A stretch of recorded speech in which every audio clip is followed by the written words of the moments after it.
Hi friends, it's Julia. Thanks for stopping by my channel for Christmas in July Day 3.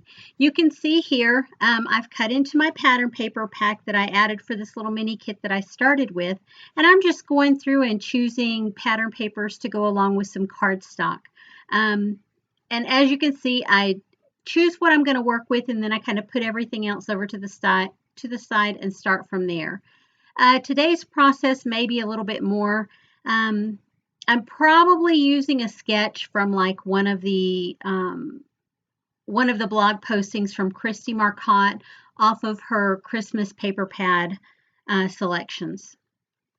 And so I'm just going through looking. I used a couple of those diagonally striped pieces of paper or just cut off scraps, and I'm going through looking to see what I have that will work with the papers that I've chosen. I'm looking at the stickers and I'm deciding I'm going to use those two stickers, but I'm going to cut them down. And so what you see that I've done, I've cut my pattern paper and my cardstock out, and now I've selected additional embellishments to go along with the cards and the pattern paper that I've selected. You can see up top I have those two stickers that were big 3x3 squares that I have cut the image down that I want to use. And now I'm just going through and gluing everything down.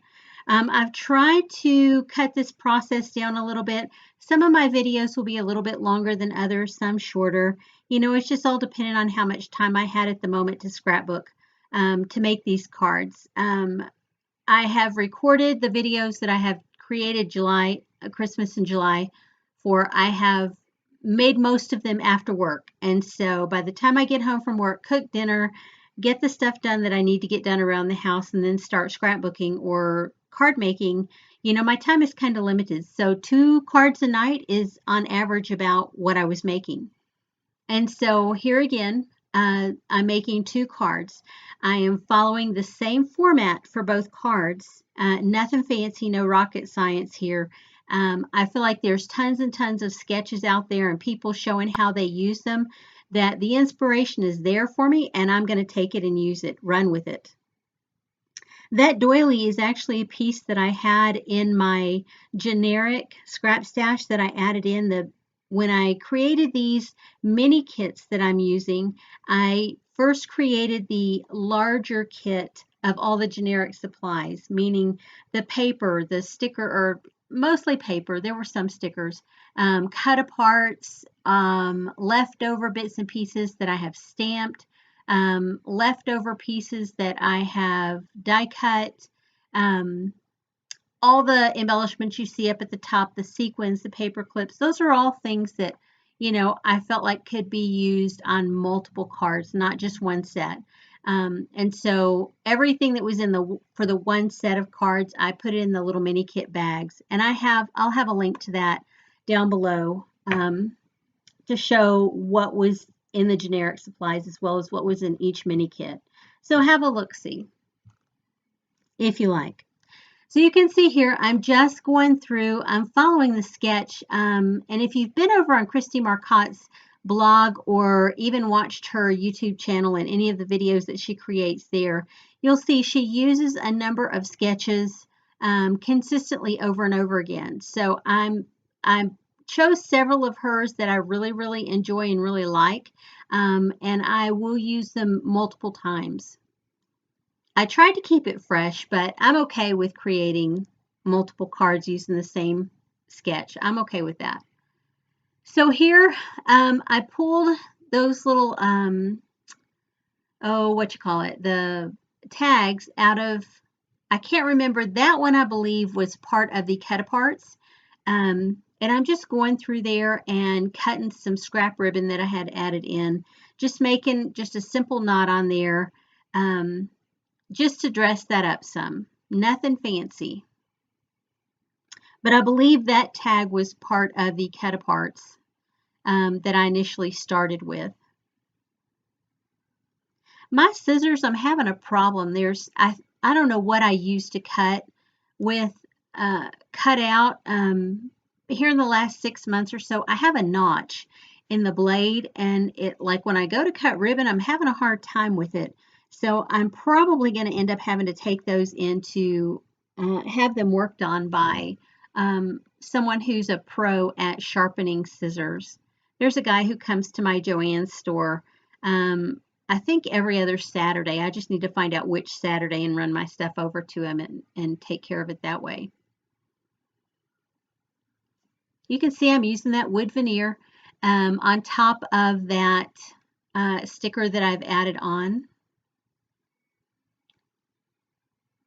And I really like how that looks. I like creating cards using all of the great embellishments, you know, all the wood veneer, all the sequins, everything. Here I have finished making the card fronts and glued everything down and have gone on to making the interior of the cards. I have put down some washi tape on the inside of both of these, stamped my sentiment, and now I'm stamping the envelopes. I'm a little weird that way. I like to stamp my envelopes too. Not everybody does, but I do. So I'm getting that part done. And then I will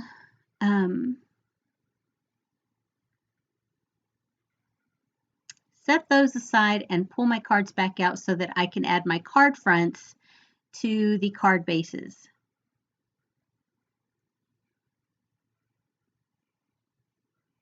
Again, nothing fancy here. I tend to make tons of card fronts and then go back when I'm like working with a kit and making cards. I will make all the card bases and then go back and add them to the inside. And you can see on that one when I did those stamp bases, I put the sentiment the wrong way. These needed to be vertically oriented, and I made them horizontally oriented. So I'm just going through and I'm again stamping the same sentiment on the inside and adding washi tape back. And then those other two card bases, they're already done for another card or another couple of cards, so I just set those aside. No sense in throwing anything out. I'm a firm believer in keep it if you think you can use it again. I have held on to some things for many, many years and finally have been able to use them. I'm not a hoarder by any means. Well, with my scrapping supplies, I may be a bit of a hoarder, but for the most part, I use things up in a somewhat timely manner. But you can see nothing fancy here, just standard washi tape. Those are all of my Christmas washi tapes. I have them strung up on a ribbon, and I keep them knotted and then keep them clipped to a shelf in my craft room closet. So it keeps them all nice and tidy and out of direct sunlight so they don't fade and they don't get all goopy and sticky and everything from getting too warm. So now you can see I've got my base stamped, my card bases finished off, and now I'm just adding on my card front to that base. It's one of those things that, you know, if you don't get it on straight, then you have to like rip it all back off again. I'm okay with that. It doesn't hurt my feelings. Because I'm a realist. I, realize that most people, when they get their Christmas cards, they may keep them out for a little while, but then they go into the trash. So, I'm okay with that. It's not going to hurt my feelings. I get the joy of creating the cards and then sending them to people. So that's my moment, is just getting them in the mail to people. I don't know why I'm peeling that one off, but for some reason I am. Oh, I may have put it on upside down to where the card doesn't open the correct way. I've done that once or 10 times in my life.